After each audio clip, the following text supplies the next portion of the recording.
Hello all my bookish friends out there in booktube land. Welcome to another episode of Tristan and the Classics. In this episode I'm going to be taking you through a review of The Old Man and the Sea by Ernest Hemingway. A brilliant novella if ever there was one.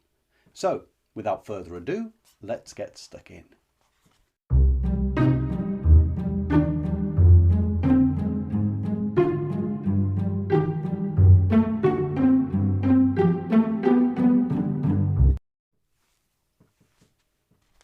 The Old Man and the Sea by Ernest Hemingway is a peculiar novella, but so poignant, so moving when one dips into it. I mentioned this in one of my book lists, 52 books by 52 authors in 52 weeks, for anyone who wanted to do the book a week challenge, which I will link up here. For those that have already been through that video, a number of comments that came back to me were how many had read various things, but that they didn't like The Old Man and the Sea. And that's fine, we all have personal tastes. Some people will refer to the novella The Old Man and the Sea as boring, but I hope as you watch this video, I can change your mind on that. Oftentimes it's taught at school, and the problem with this book being taught at school, I find more than many others, is it takes a certain wisdom that only comes from experience to really appreciate. Now that's not to say that no younger ones or school age students can appreciate this book. In fact, if you are one of them, or if you really want to advance your wisdom, I suggest watching this video then reading The Old Man and the Sea, because if you can enjoy and grasp the meaning behind this book, then you are well on your way to being a more insightful and discerning person in the world. A word of warning, as always, this review will go through the book to a certain depth, and therefore it does contain spoilers. So if you don't want those, then you better turn away. But before you do, can I just say, this is one book which potentially I would say won't be spoiled by having the spoilers. By having an understanding of where the book is headed, it can actually heighten the appreciation of the story, because on its own, the story could be somewhat confusingly dry. Although the prose in this is magnificent. It is beautiful. Hemingway is very to the point in the way he describes things. He doesn't have huge flights of fancy. In fact, this is about as fanciful as he gets. Compared to many of his other books, this is positively floral. The Old Man and the Sea is almost an allegorical story. It's a grand metaphor of life. The story itself concerns a man called Santiago. He's an old man, certainly beyond the prime of life. You almost get the sensation that it won't be too long before he dies. And he has been a fisherman all of his life. And he has this young boy who assists him at times called Manolin. In fact, Manolin used to help the old man when he was just 5 years old. The old man used to let him carry some of the fishing lines and bring him coffee. But the family of Manolin say that you must have nothing to do with Santiago anymore because he is unlucky. The reason he's classed as unlucky is because he has gone 84 days without catching a fish, and when everyone around him was still picking up fish. And so this superstition takes over that there's something wrong with him, it's better just to leave him out of the way now. Manolin doesn't like this, but he has to comply.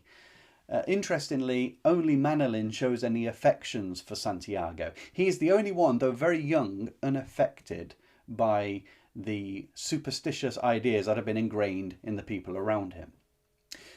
Santiago sets to sea on day 85. The worst streak that he'd ever been on with fishing before, we are told, was 87 days without catching a fish. Now, on the 85th day, we take up the story and we follow him as he goes out to sea to catch a fish.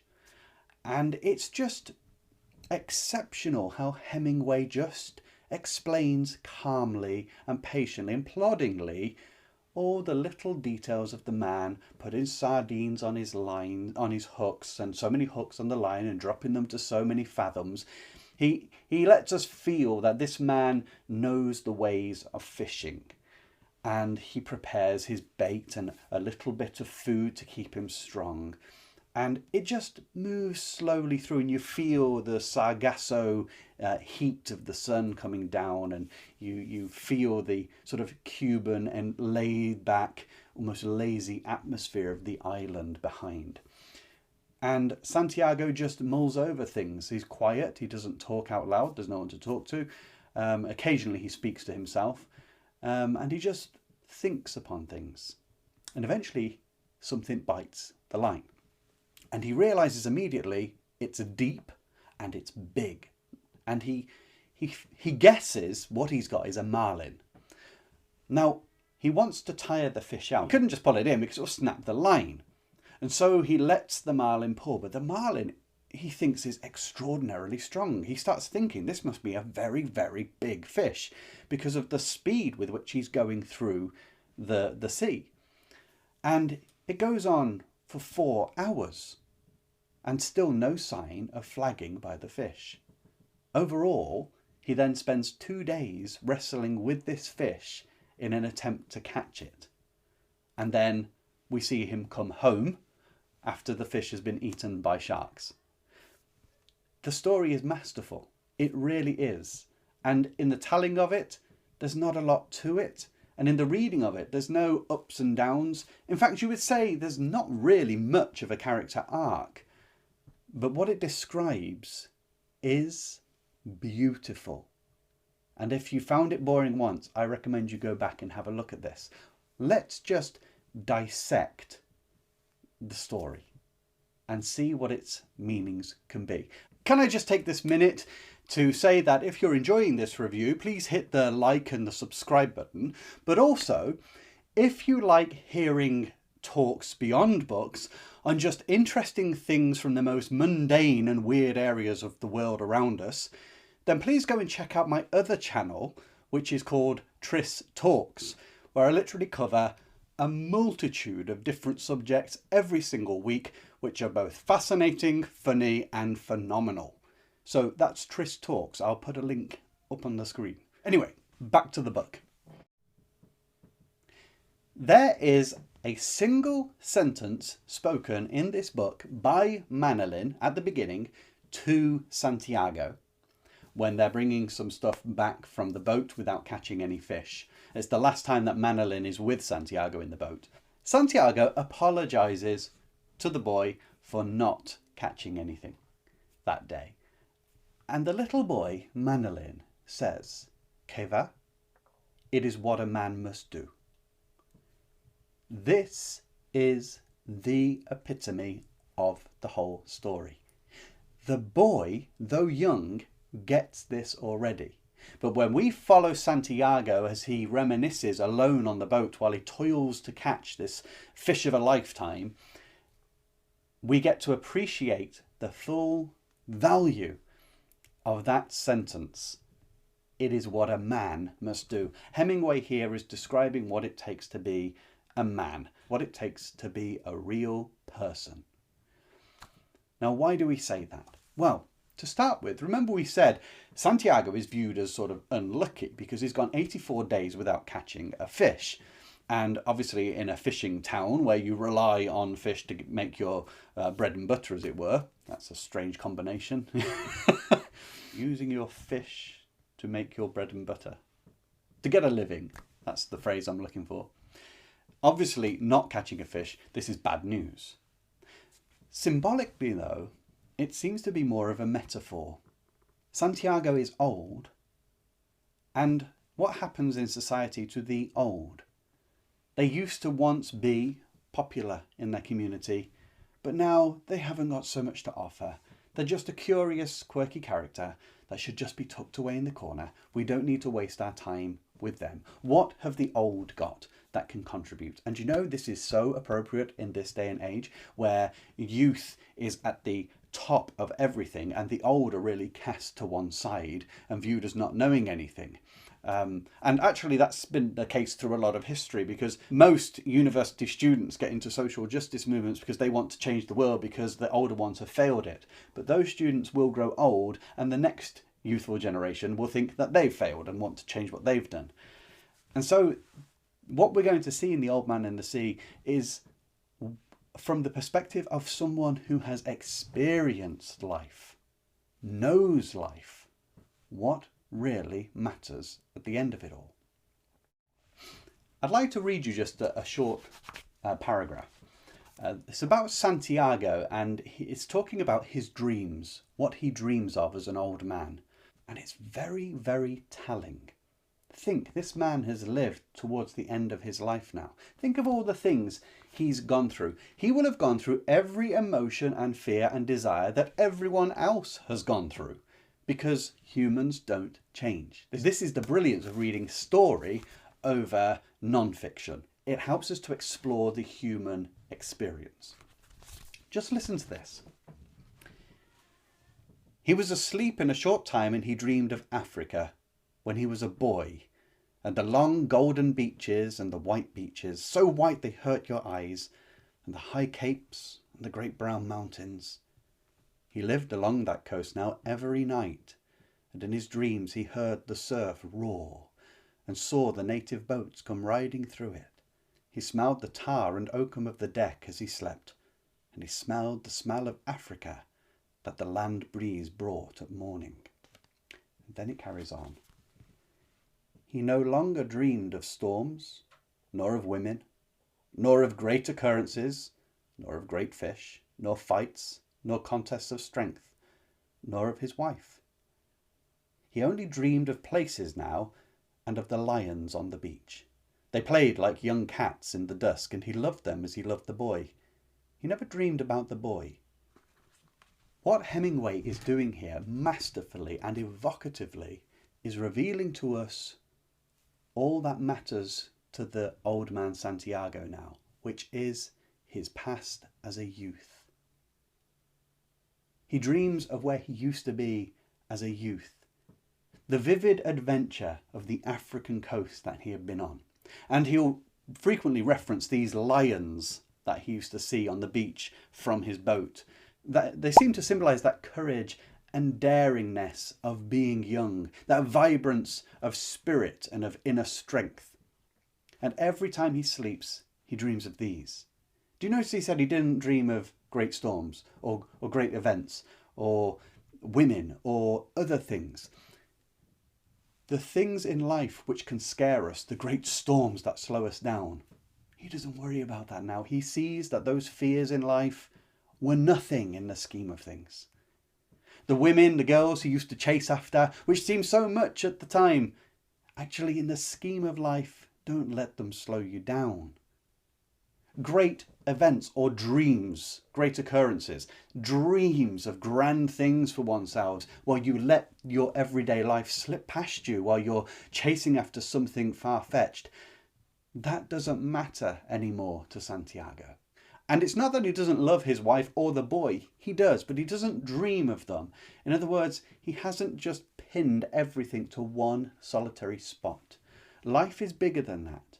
And this is something Santiago understands now because he is older. He has lived it. Now, can we imbibe that lesson for ourselves? That's sort of the starting point for this whole story. The sea itself is the central part of the book. He's always lived along the coast. He's always been a fisherman. He's always gone out to sea. The sea has a mysterious, ethereal calling for absolutely everybody.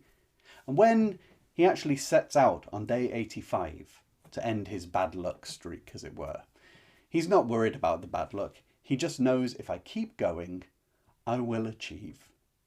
The patience of old age. That's also something he brings out. But as he goes through the sea, he describes creatures which might be out there. You know, he talks of various different kinds of fish, the flying fish. He tells us about the seagulls moving. They must have spotted something. I'll make my way towards them. He sees a Portuguese man of war, which almost looks like an inflated carrier bag on the surface of the sea. It's sort of a purpley colour. And he hates them. They're devils. He calls them whores, these painted distractions and he loves to see them consumed by the turtles. He talks of the tunas, he talks of the marlins and the sharks.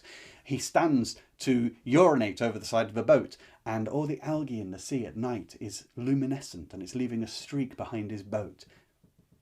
What's he getting at? The sea is life. He is tiny in it. Later on, when people think he's gone missing, Manolin tells him, we sent out Coast Guard search rescue parties. And Santiago just says, the sea is large and one skiff is small.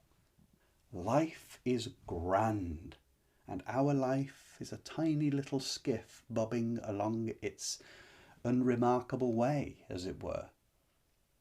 But it's what you do in the skiff that counts. Life is full of distractions, full of wonder, full of fear, full of everything. But what will you do in the skiff? Will you set your mind on something? Are you prepared to toil your way through life? You see, remember, he's cursed according to some. He is unremarkable, an old man. But what we're going to see is as he fishes for that marlin, the way he keeps going to rein that marlin in, to finally tire it out, the battle between him and something he wants to get out of the sea, reveals what it takes to be a man. Remember what Manolin said? Que va? It's what a man must do. Now, when Santiago actually hooks the fish must be down so many fathoms. He says how many, but I can't remember. And it's really, really deep. Now, normally he explains that as a fisherman, what you would do is you would get the wire and you would attach it to more wire and give it lots and lots more line so you can let the fish really go out and not overstrain the line so it snaps, because you can sense it's a big fish. But he has to make the line safe so that it doesn't like shoot off over the side. However, the fish grabs it and is going. And what Santiago has to do is because he hasn't got the buoy with him, he has to wrap the wire around his back and lean against it because it's not as strong as he used to, and feeds this wire. He doesn't use gloves. He feeds this fishing wire through his hands. Now, the fish keeps pulling, and after 4 hours, Santiago thinks, what wondrous creature are you? No fish should be going 4 hours pulling my skiff at full speed and not tiring. Night falls. He's pulled further away from the land. He lies back with the wire still cutting around his back, and he looks at the stars and he thinks upon them and the myriad things they've looked down upon, and him just small in the midst of it all. It goes on 2 days trying to catch this fish. Havana is sort of over in the distance. It's just a faint glow. The bustle and busyness of life is going on over there. But the man, Santiago, out with the fish, has such a definitive purpose. And he speaks so highly of the fish. He says, I love you, but I must kill you. Because he has to feed himself. He wants to make money. It's a battle of wills, but this is the indefatigable chasing through life. Finding purpose, resilience, carrying on, never giving up. He could easily have given up. He was old. He had little food to eat. He was way out at sea. But he wasn't going to give in. He could keep going. He had a lesson learned. And one of the characters that he talks about a lot is Joe Dimaggio, which is the famous baseball player. Joe Dimaggio seems to picture his icon. Is it a God figure? Maybe that's going too extreme. But he always, when he's feeling low and he's about to give in, Santiago always says, but Joe Dimaggio would carry on. What would Joe Dimaggio do? As he's being hurt, the wire starts to cut his hands after some time. And it's cutting through his back as well. When this happens, he talks about Joe Dimaggio having an ailment, which is a bone spur in the heel. And he says, well, he managed to be great, even though he had this deformity in his heel. I can cope with the cuts across my back, with the cuts on my hands. I will keep going. It is what a man must do. How many people would give up? How many people would say it's of no use? But Santiago knows the value of what's beneath him. I don't mean monetarily, but it is the greatest fish he has ever caught. He knows from its strength that it must be enormous. This struggle at sea, and some of the injuries it inflicts on Santiago is also quite enthralling in its imagery. I've already mentioned the fishing line across his back. Think of a famous figure who had strikes or cuts across their back. Also a famous figure whose hands were blooded. Jesus Christ. There is a deliberate reference here to Jesus. Now, I'm not sure Hemingway was actually that religious. However, Jesus sort of is the pinnacle ideal of the man who goes through his life with a purpose and is able to take on extraordinary sufferings to achieve the ultimate end. Joe Dimaggio has a bone spur. Why is this brought up? Well, Jesus was impaled through the feet, through the heel. In Genesis 3:15, it talks about the one that God would send would be struck in the heel. And at the end of the story, you find Santiago, when he's come back to shore, gets the mast out of his skiff, puts it on his back and carries it through the streets like Jesus carrying his torture stake. Do you see the imagery? What does it take to be a man? The focus on doing something, never giving in, resilience, appreciating the beauty around you, appreciating the real meaning and value of things, not being overly concerned with the fears of life nor the distractions of dreaming, not being overly affected by how others perceive you, but knowing quietly in oneself, I will get through, I will push on, I know where I'm going, even if they don't. Isn't this remarkable? It's such a grand metaphor. And when you read the book in this way, and I really hasten to add, read it slowly, mutter it as you read it. Do this book out loud. I mean, in an undertone, but don't just scan read, or even if you can read really fast, slow down and really let the words be spoken and just delight in the simplicity and the mundaneness of the things he's talking about. Right at the end of the book, when he's come back, and we'll get to what's actually happened to the fish as well, he sits on his doorstep, worn out, fatigued, ready to just go to a permanent sleep you sort of feel. And he says he sees a cat cross the road going about its business. Life. That cat exists. That cat is there. That cat's a remarkable creature. Nothing else is said about that cat. It's just there. Life is around us. And Santiago takes in just the small detail and appreciates it. Why? Because he's lived long enough to know that life is short. Life itself is a vast ocean, but the individual skiff is just a short journey.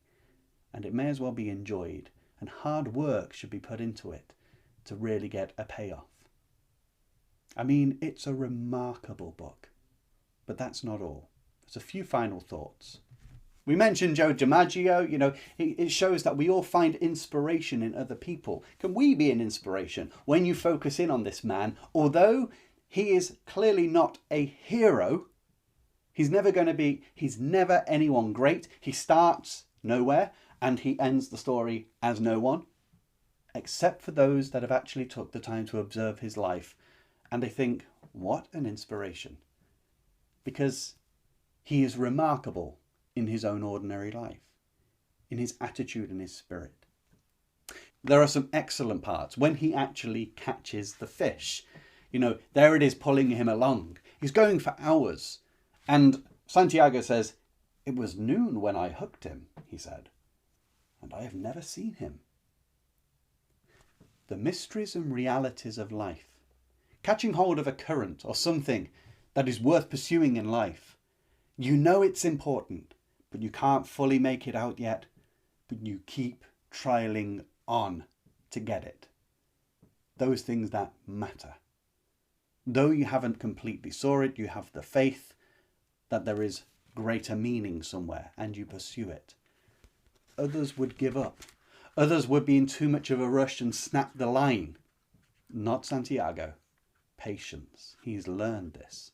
Finally, The fish surfaces, this bulge of water comes up in front of the boat, and for the first time Santiago sees the marlin and he begins to describe it, and the appreciation that he has for his quarry is just splendid. And that's one of the things as well. It demonstrates a value of something. Now, of course, this marlin is actually enormous. It would be a prize for anybody. But it's a prize for this man because he's been out for years and years and years and years and honed his craft and never given up. And now, towards the end of his life, he seizes that opportunity. It's almost like he appreciates life now better than he ever has before. What happens, though, is he hasn't got the boy to help him get the fish in the boat. Although, to be quite honest, I don't think he could anyway. The fish is 18 feet long. It's bigger than his skiff. So he lashes it to the boat. But because he stabbed it to kill it, the blood is now in the water. And because he's far out to sea, although he can navigate with the stars, the sharks get sent. And he readies himself that night with his harpoon. And the sharks make their first attack. And he puts the harpoon through one of the sharks' heads. And it's gone for a while. But now, of course, the shark's blood is also in the water. And his harpoon breaks, but he doesn't give in. The sharks of all different kinds come, and he takes them on, beating them with the rudder until he breaks that. He just doesn't stop all night, but he can hear them ripping the marlin apart. And by the time he gets back to shore, nothing is left of the marlin but a long white spine and the head and the tail. And you feel desperately sorry for him. You feel, what a shame, he worked so hard to get it. But at the same time, you can't help but be with Manolin, who comes to see him afterwards. And Santiago says, they beat me. You know, he's talking about people. He was never able to bring back this fish on the 87th day, as it would happen. He did manage to bring a fish back on the 87th day and end his unlucky streak. But at the same time, he was unlucky because it was gone. But Manolin says to him, but he, the fish, never beat you. The goal, life, didn't beat you. You understood it. You went at it. You got it, Santiago. These people don't get it. And the sharks seem to be those negative influences that just bite and consume what others do. They're these horrid creatures, which amongst the creatures of the sea, they're not exactly the most pleasant. They are scavengers. They're not like the magnificent marlin with all its grace. They're not like Santiago, who with the marlin both showed this determination, this spirit to fight. But the sharks just consume and ravage. And there are people like that. Some actually say that Hemingway was describing literary critics and saying they never make any great work, they just criticize all of the time. Maybe he was, I don't know. But the most interesting part to me is right at the end of the book. And here, if you haven't read it and you really don't want to know how it ends, then turn away. However, it's not really that much of a giveaway. It's actually a poignancy. The message of Hemingway comes in this very, very last page. Santiago is at home about to fall asleep, and the boy, Manolin, goes down to the dock, the little wharf, and he sees there a group of tourists from America. And as they're walking along the road, they look down amongst the barracudas and the beer cans that are around on the beach, and a woman spots this long white spine attached to a boat. And she says, "What's that?" Well, of course, it's Santiago's marlin. The man near her whom she's asking is a waiter, because it's a tea party that's actually looking on. He tries to explain to her what it is. He says, "Tiburon," the waiter said, "a shark." He was meaning to explain what had happened. And what's said in return? "I didn't know sharks had such handsome, beautifully formed tails." What does that say? They took things just quickly and at face value. He says a shark. This waiter's trying to describe a big fish.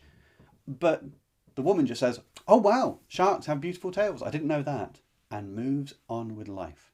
Doesn't appreciate this was a marlin which would have been exceptionally difficult to catch by one man. on one skiff, which is smaller than the fish that's being caught. That it's even been brought home after the sharks have managed to attack it. She doesn't get that. It's simply looked upon the trophy, the triumph of a man's determined will, of all of his knowledge, his expertise, his resilience, his spirit, what it is to be a man or a person. And she went, oh, I didn't know they could be beautiful like that. How many people are tourists in life? They look at maybe the social media influencers who often don't have much about them. They look at the stars who are good at acting and things like that, and they're fascinated with them. They love the rich and the famous because they would like all of that. But the ordinary people, the unlucky old ones, the Santiagos of the world, who actually have a remarkable life but wrapped in an unexceptional covering, they just go, oh, great. People can have the remarkable attitude and character of Santiago if they get what life is about. But most people are tourists. And here's the question that the old man in the sea will ask you. Don't be bored with me, says the novella. Learn from me. Are you a tourist or are you a Santiago? Well, I hope that has been a pleasurable experience for you, going through a review of The Old Man and the Sea. If you love classic books and classic literature, be sure to subscribe and hit the like button for me. It really does help. It encourages me, and it also helps YouTube to promote these ideas about the classics to a larger audience. Leave your comments about what you got from The Old Man and the Sea. If you found it boring before, do you intend to go back and have a look at it now that you've heard this review? Just let me know, and let's have a conversation about things. I wish you joy in your reading.